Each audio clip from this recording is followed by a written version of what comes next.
সম্মিলিত ইসলামী ব্যাংক গ্রাহকদের জন্য দারুণ সুখবর। অবশেষে একীভূত ৫ ব্যাংকই বুঝে পেল সম্মিলিত ইসলামী ব্যাংক।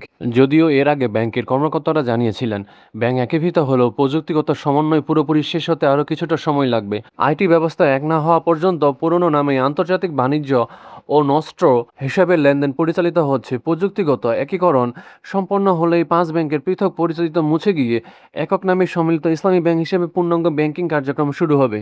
তো এখন তো ৫ ব্যাংকের প্রশাসক সরিয়ে দিয়ে তুলে দেওয়া হলো সম্মিলিত ইসলামী ব্যাংকের কাছে। তাহলে এখন কি গ্রাহকেরা তাদের কাঙ্ক্ষিত আমানত ফেরত পেতে শুরু করবেন?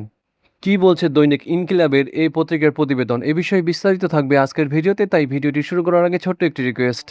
আপনি যদি আমার চ্যানেলে নতুন হয়ে থাকেন এরকম গুরুত্বপূর্ণ ভিডিও সবার আগে আপডেট পেতে ভিডিওটি লাইক দিয়ে চ্যানেলটি সাবস্ক্রাইব করে সাথেই থাকুন। আর সম্পূর্ণ ধারণা পেতে ভিডিওটি না টেনে শুরু থেকে শেষ পর্যন্ত দেখুন। ইউনিয়ন ও গ্লোবাল ইসলামী ব্যাংকের দায়িত্ব হস্তান্তর করা হয়েছে সম্মিলিত ইসলামী ব্যাংকের কাছে।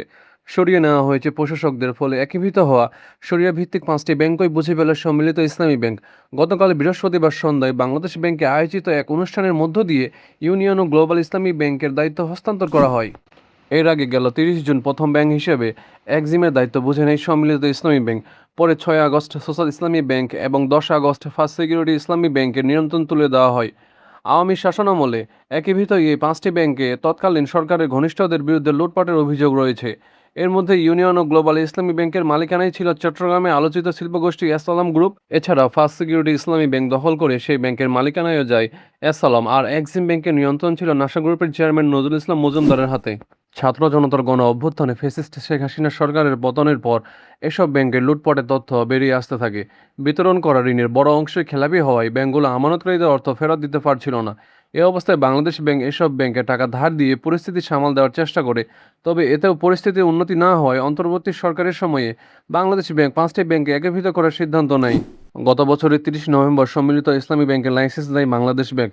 এরপর সমস্যাগ্রস্ত ৫টি শরিয়াভিত্তিক ব্যাংকে নতুন প্রতিষ্ঠানে একীভূত করার প্রক্রিয়া শুরু হয়। সম্মিলিত ইসলামী ব্যাংকের মালিকানায় থাকছে সরকার, যদিও পরবর্তীতে ব্যাংকটির মালিকানা বেসরকারি খাতে ছেড়ে দেওয়ার পরিকল্পনা রয়েছে। এই ব্যাংকের অনুমোদিত মূলধন ৪০,০০০ কোটি টাকা আর পরিশোধিত মূলধন ৩৫,০০০ কোটি টাকা।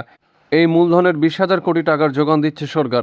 বাকি ১৫,০০০ কোটি টাকার যোগান আসবে আমানত বিমা তহবিল থেকে।